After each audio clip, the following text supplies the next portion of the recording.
Hello, everybody, and welcome back to the Bunker Boys podcast. We have Slade back here again, so I'm not a bumbling idiot for an hour like I was last week. You did But it's great. good to have him back. We have a lot to talk about.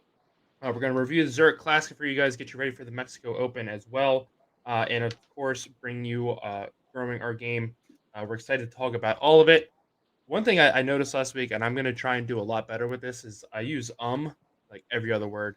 And I was editing the video, and I looked at my wife, and I was like, "Oh my god, like I sound horrible." She's like, "It's not that bad," and then she would like turn her eyes and be like, "Oh my god." I'm like, "Yeah, I know it's bad." So, gotta work on the ums and the uhs. So that's what I'm going to be working on this week, but we'll see how it goes. Probably not going to go well. I always tell myself that. Nothing changes, but we do have a lot to talk about, so we're going to go ahead and dive right in.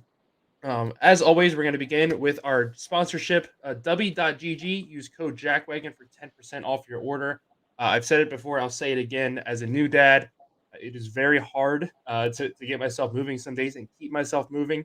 I do love my naps, but I'm really groggy when I wake up from those, especially. So, W has been a lifesaver for me. I absolutely love it. Head over there. They've got great flavors. I think they just released a dreamsicle flavor as well. So make sure you guys go check that out. W.GG code JackWagon gets you 10% off your order. But we're going to go ahead and jump into the Zurich Classic review. Uh, a lot of surprising moves throughout the weekend.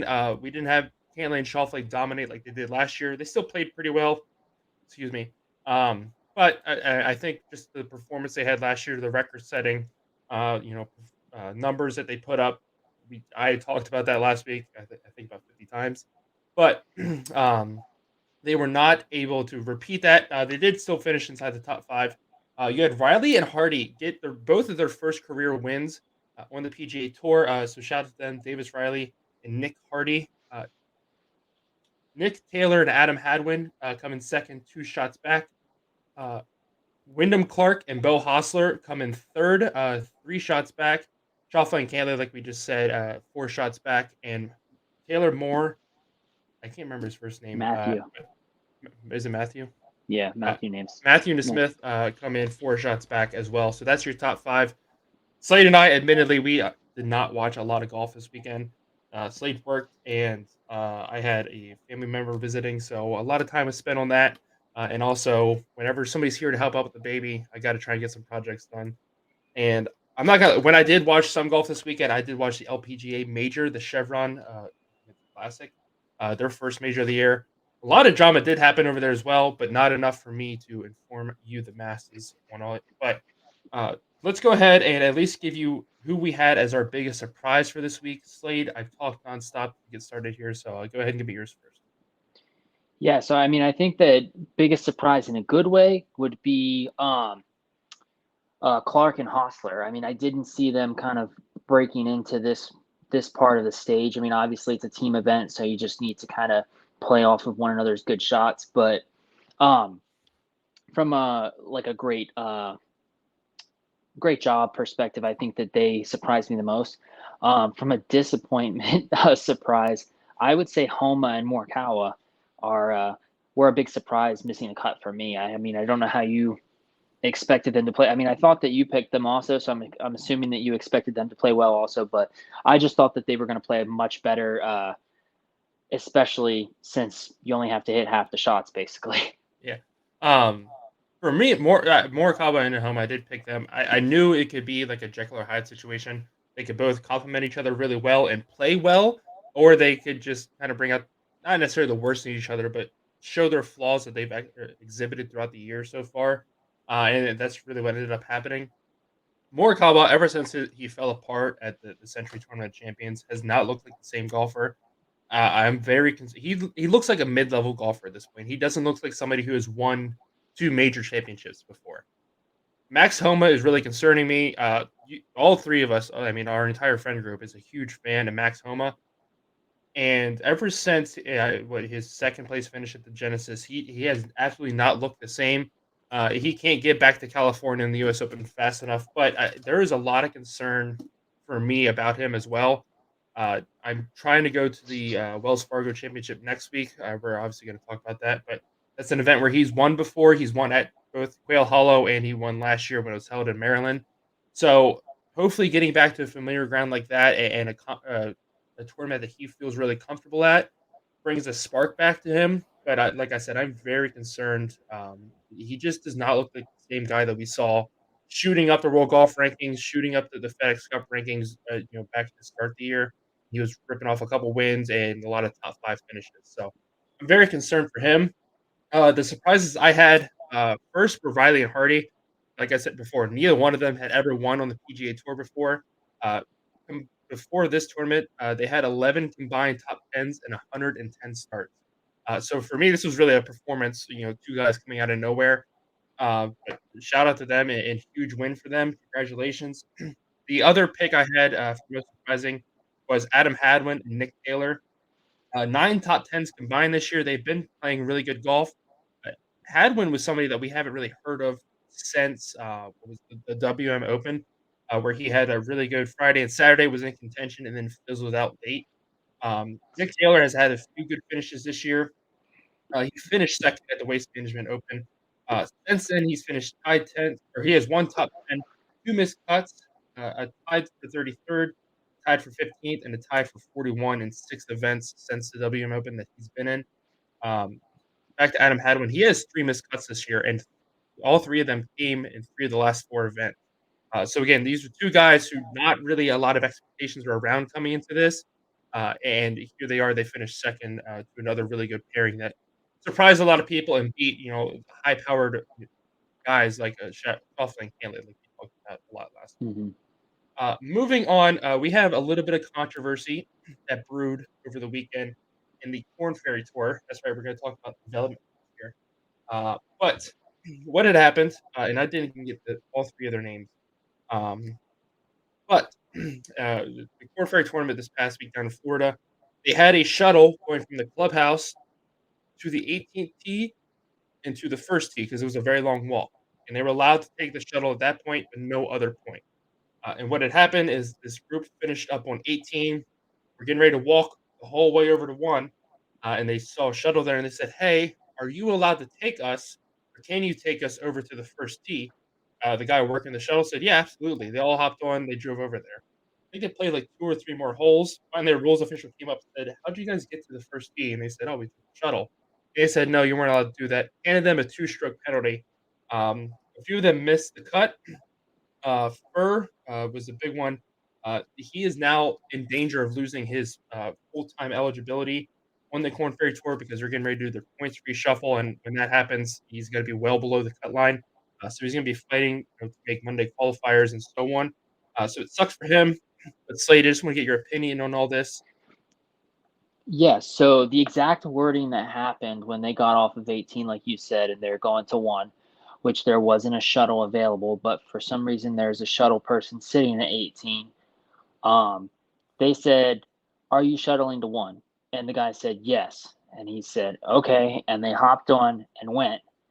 And I mean, there's no other sport where you assess penalties to yourself like there Mhm, is with golf. I mean, if you touch the ball, unless you're Patrick Reed, you assess the penalties to yourself for the most part. It's the mhm, most gentleman game that you can play in that if I move the sand, okay, that I have to assess a penalty to myself here. Like it's not very easy for them to put a rules official out there on every hole at 3 different placements on the hole, one at the tee box, one in the fairway, one on the green, to be able to go over all the rules for every single thing, especially because they don't do that on the PGA. They're definitely not doing it on the Corn Ferry Tour.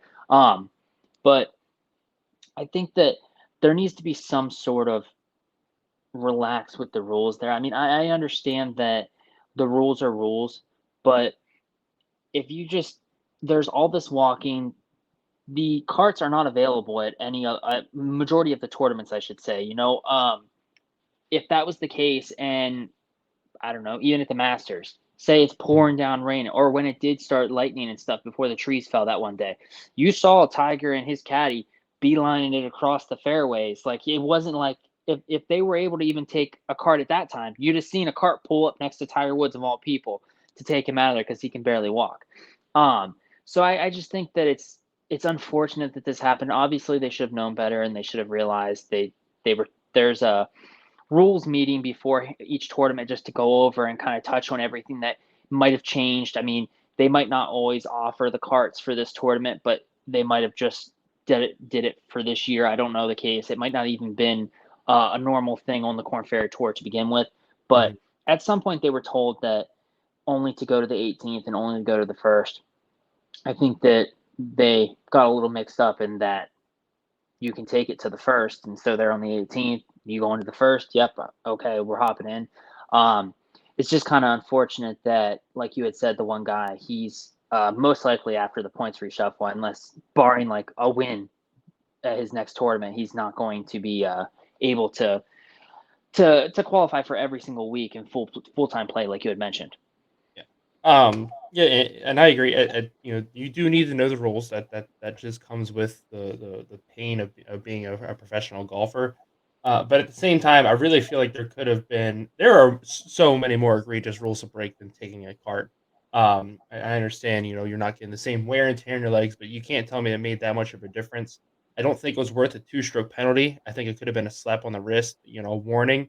And at the same time, the guy driving the cart needs to know the rules. But my biggest thing taken away from this is, you're ruining somebody's livelihood over this now, essentially, all because they took a cart, 100 yards, maybe even further short or whatever, um, and you're going to give them a two-stroke penalty. They missed the cut, and now it ruins, possibly their career. So I just really feel like they could have taken a step back and be like, okay, you broke the rules, but at the same time, it's not like what you did not affect play. It didn't affect pace of play. It didn't affect the outcome of your score. You wanted a shot, two shots worse had you walked over there. So I really feel like, again, just of all the penalties that carry in golf, and again, like you said, it's a gentleman's game. A lot of guys penalize themselves and do a very good job of doing that. I just feel like there could have been a different workaround for punishing them or whatever than coming out and being like, "Okay, we're gonna take 2 strokes or add 2 strokes to your score, And and, now you gotta miss the cut." another question I have is, I haven't watched really any of the Corn Ferry, but are there tee times, to your knowledge, kind of set up like the PGA where, like, if you cut out a 5-minute walk from the 18th hole to the first, you're gonna pull up on somebody teeing off and somebody else waiting. Like I don't understand how it took 2 or 3 holes for them to realize and someone to come up and be like, "Hey, how did you get here?" Like, it that confused me also in that like they definitely got to the hole a lot faster than they would have walking. So it's just weird that them getting off the cart, no one was like, "Hey, what are you doing? Like, what's going on here?" You know? Yeah. To my So knowledge, I believe it's set up the same way, especially Thursday and Friday, they like split there the would have been times. someone teeing off Yeah. there To my since they knowledge, got there yeah. so much quicker than what they would have done walking. Right. Um, but yeah, I just feel like I said, there's was a much better way and that it should have been handled and to go about it. But at the end of the day, it is what it is. The Corn Ferry Tour is going to Corn Ferry Tour. But Very um, black and white with the rules, no gray area. yeah, absolutely. Unless you're Patrick Reed, or Tiger Woods at what was it, the 2013 Masters when he took the illegal drop. But Yeah.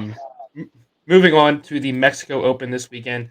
We're going to give you our fantasy picks, and our betting picks are back this week as well. It's a little easier to do it when you don't just have to pick the outright winner like we did last week. Let's go ahead and look at the updated fantasy standings. Slade, back-to-back winner. How do you feel? Uh, I had to use up some good guys, so it's gonna come back to bite me in Well, this coming luckily week. last But week it didn't matter. But right, right. But the week before that, I did have to use up some pretty good guys to be able to get that win. So, and none of these wins are coming by like double digit point spread. So it's it feels nice, but I'm I'm not going to gloat about it because I don't think it's a long lived thing. I think that it's going to be very easy for you guys to catch up. Still a lot of season left. um, listen, I said this last week. I am just desperately trying to get out of last place. I closed the gap. I think I'm 11, or yeah, I'm 11 back in Nick now. You have a good So chance this week to completely like change it up because we picked I think 3 different people in our group. So But yeah, so I mean, huge week here ahead. And then the other news is you're 1 point out of the outright lead. You're 1 point back at Sam right now. So it's going to be a lot of fun continuing to do this over the summer and checking in on it. Um, but yeah, so those are the updated standings. Slade, with you being the winner, let's go ahead and have you make your fantasy picks first. Yeah, so just starting from the bottom, I didn't realize that Cameron Champ was even in the list. I told you beforehand that looking at the list of people, the top two names here are the only ones that I really had noticed that stuck out that had a chance at really going in and having an outright winner chance in John Rahm and Tony Finau. Then after looking at your list that you had submitted, I saw Cameron Champ and I was like, you know what, I'll put him in there as the garage pick or the bonus guy. But the other guys are Wyndham Clark, Patrick Rogers, and Ben Martin. Clark had a really great week last week. Obviously, it was a team event, but I think that he should be able to kind of pull together and have another great week. Don't know that it'll be enough for a win, but I think it'll be enough to get a good fantasy week out of him. And the same with Rhodes and Martin. Yeah. Moving on to my picks. Uh, Again, John Rahm, he's the defending champion here. He took his week off. He's rested after playing the Masters and the RBC back to back. He loves playing here. He's always played well at the Mexico Open, so I expect nothing less of him this time. This will be the last time I use him, I think. So I've used him twice so far. This will be my third usage. I'm gonna use him at the U.S. Open and then all three playoff events. I'm just letting you know my game plan now. So this will be the last time we see him until the U.S. Open on my fantasy picks. Tony Finau, he finished tied second last year. He led the field in greens and regulation, tee to green, and par four scoring last year as well. So he played here really well. He shot a 63 in the final round to get himself up to that second place finish. So he's I said this before. He's really struggled, at least in my eyes, up to this point. Just the way he finished last season, I expected him to have a win or two by now. We haven't seen that. He's had a couple good finishes, but he hasn't strung them together again like I expected Tony Finau to do. I think here is where it gets started. He's going to head into the summer months, and he's going to, I think he's going to win a few more tournaments. So I'm excited to see where he goes from here, and I think it starts with a good showing at the Mexico Open this week. Next pick I have is Brandon Wu. He also finished tied second last year. So far this year, he is 13 out of 19 on made cuts. Wyndham Clark, 5 top 10 so far this year, 15 of 17 on made cuts, and of course, like you just said, great finish last week. Cameron Champ, he has not played well this year. He is 2 for 13 on cuts made, but he did finish tied for sixth last year. He was on the final group on Sunday, and I think the pressure of playing with John Rahm probably got to him a little bit, and he wasn't able to show up as well. He only shot one under in that final round. And my last pick is David Lipsky. He finished tied sixth last year as well, shot a final round 64. He played really well last week at the Zurich Classic, so I'm expecting him to continue that on. A lot of people are impressed with his iron play, and he finished well here last year, and it kind of sparked a really good summer out of him. And so people are expecting more of the same. So I'm going to jump on the bandwagon here, and hopefully he can give me a really good finish at the Mexico Open. Moving on, it is time for our cash out picks. Slade, what do you got this week? I just went with Rahm outright winner at plus 260. I actually bet this on Monday morning. As soon as they came out, and I was looking at the list of players, and I saw that Rahm was the big name, and that really Finau is probably the next biggest name in the list. I figured that I could try and win $160. Yeah. So for my picks, first one is Matt Wallace to finish inside the top 30. Uh, he won at Punta Cana, and when I was reading the betting pick, or actually he was in the fantasy picks power rankings on the PGA Tour app. Apparently, they use the same exact kind of grass at the Mexico Open as they did at the Punta Cana. But the Punta Cana was like a little bit better. I don't know, but he finished tied 67th last year. But he's coming off that win, like I just said, and he finished top 7 at Copperhead the week before that. So I'm expecting him to have a much better showing this year, and I think he can definitely finish inside the top 30. My other park is for under the pick is for Wyndham Clark to finish inside the top 20 at minus 115 odds. His last 5 finishes are third, tied for 29th, sixth, and a fifth. So I'm expecting another really good showing out of him, and I think he can get inside the top 20 here.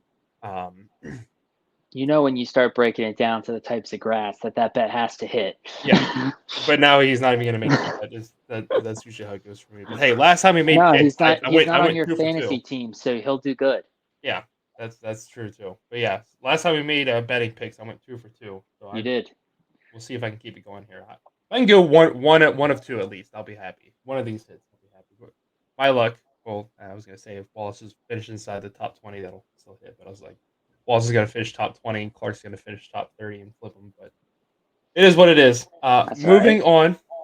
Um, it is time for growing our game. One of our favorite segments.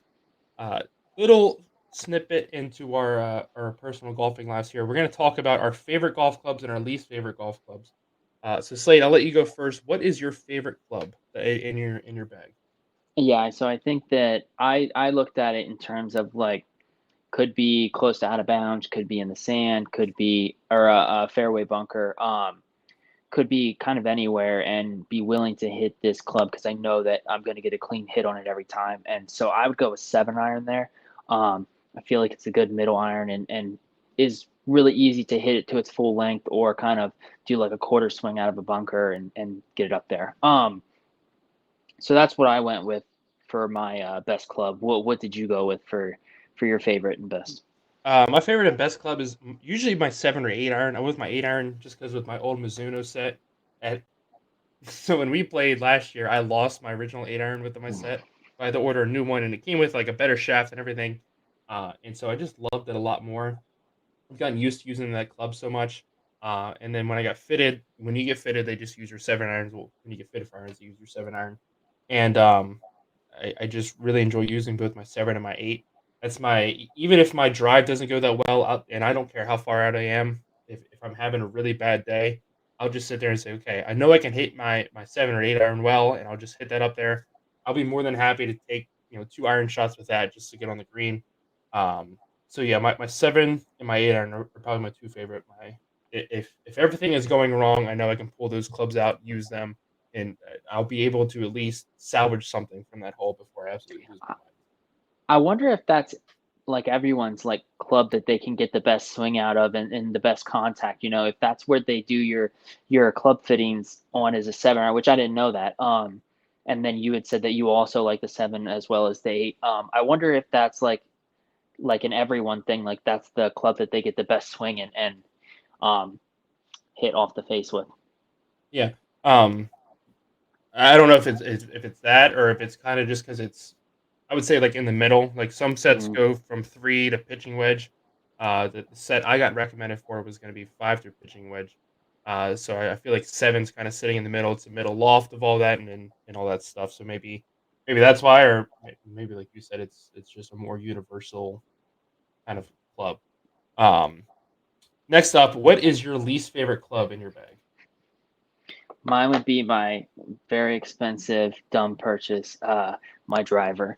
I still have not figured out how to get rid of the wicked left hook that I have. um, I can hit the ball and it'll go maybe 100, 150 yards straight out, looks perfect. And then it'll wrap around the closest tree to the left. That tree could be 6 acres to the left, and it'll still try and get over there and around it. But it's ridiculous. I cannot figure it out. Um, if I'm golfing and I hit like a couple good ones off the driving range, and then I go over to the first tee and I hit a good one, and then the second tee it's horrible. Third tee I'll go and I'll kind of hit like a 3/4 swing, just trying to get a good shot, and it'll still go straight, and then it'll whip left, and then after that, I usually just start hitting with a 3 iron. Uh, Um, so for my picks, I'm in the same boat. I picked my driver, my fairway wood, my hybrid, and also surprisingly for me is my wedges. My wedges I feel like is a new thing, because I just got my used set, Mhm.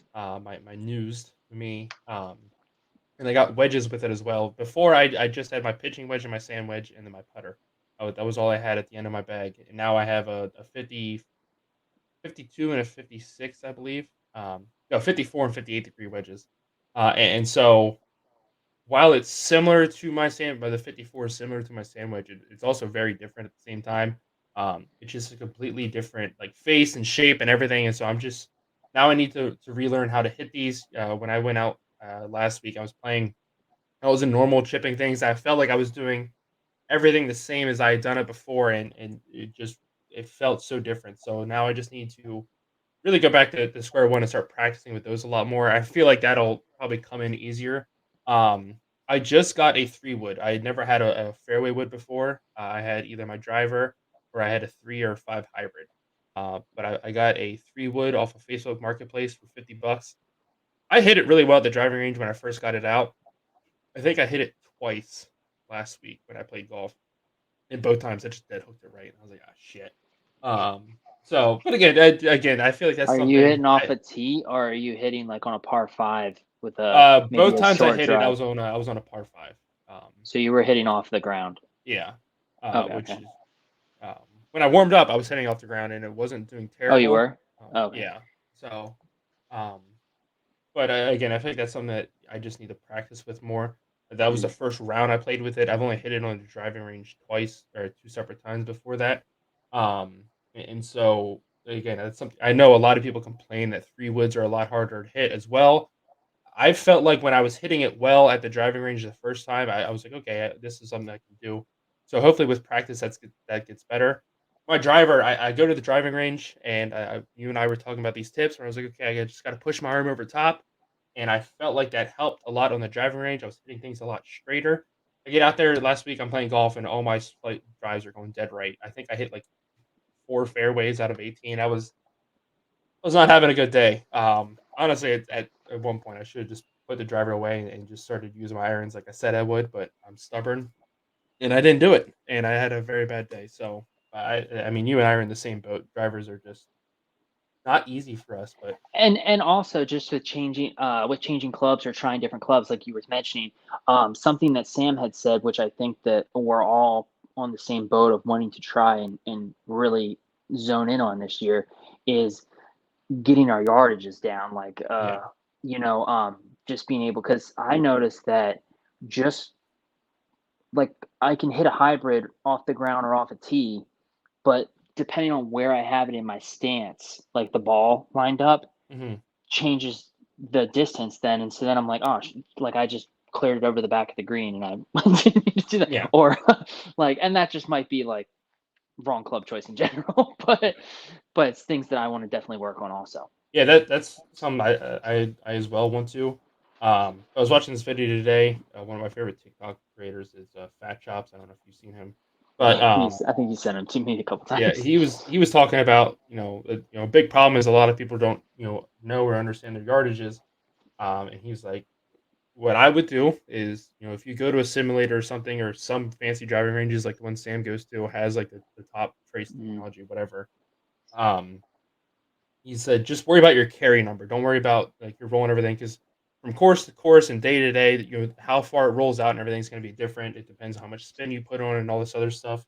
But yeah, I'm absolutely in the same boat. I need to learn my yardages. I started to do it, and now, especially with this new set, I absolutely need to. I'm hoping I can go early next week and do it because I'm going to play a very fancy golf course next Thursday, with a lot of important people I'm supposed to impress apparently. But no, my father-in-law is one of the reasons you're as well. supposed to spend a little less time in the woods than you're normally Yeah, doing. so Is I, that the I want to case? I want to be, he Yeah, wants to yeah. get me into his golf group, and so I don't want to be the guy that's out there looking This is your for tree out. balls all day. Yeah, and I also just spent $50 on balls this week, so would Dang. rather Oh, not the lose them vice, is all. that the vice balls?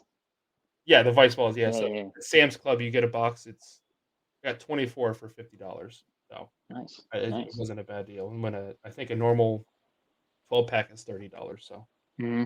$10 off That is essentially. a good deal.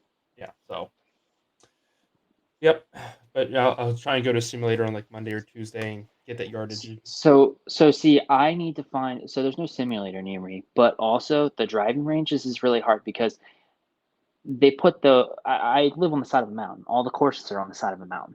Yeah, So like you, you can't really, like you were saying, without the tracer, you can't really figure it out because the driving range goes out straight and then it either goes down the side of a hill or down the other side of the hill.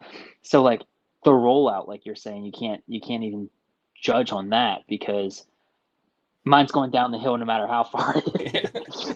You could hit I it could top the 100 shit yards out dead of it. straight, and that thing's gonna roll 200 yards down the hill, Right, right, right. yeah, I could you and hit I my have putter played. out there. Yeah, Yeah. played there multiple times, and it's like, "Oh, that shot's really good," and next thing you know, you get Yeah. down there and you have to drive across 3 fairways to go find your ball because Mhm. it's that dry and it rolled out that much. Yep. But so those are our favorite and least favorite clubs. that will do it for this week's episode. Nice, short, sweet episode, but we will be back next week. We'll be reviewing the Mexico Open. We'll get you ready for the Wells Fargo Championship as well, which is another designated event. Mhm. It's going to be a lot of fun. It's going to be here in Charlotte. I'm trying to hopefully make it one day, but I'm also leaving to go home next weekend, so we'll have to wait and see. But maybe I can squeeze in a little practice or go and view a practice round. I'm not going to go play a practice round there, but go view a practice round, say hi to Ricky Fowler, and then get out of there. But we'll be back next week to break it all down for you guys. Thank you so much for checking us out. Don't forget, head to w.gg, use code JackWagon for 10% off your order. Also, don't forget, we are currently doing a giveaway right here. Our signature golf hat. Once we hit 100 subscribers on our YouTube channel, we will give one of these away. Let me see what we're at now. I know we got the 60. We got the 60. I was ecstatic. What else? What are we at now? Still 60. That's okay. So make sure you head over there, subscribe, share it with your friends as well. And as soon as we hit 100, we will be doing a giveaway for one of these hats right here. But thank you guys so much, and we will see you in the next episode. Yes, sir.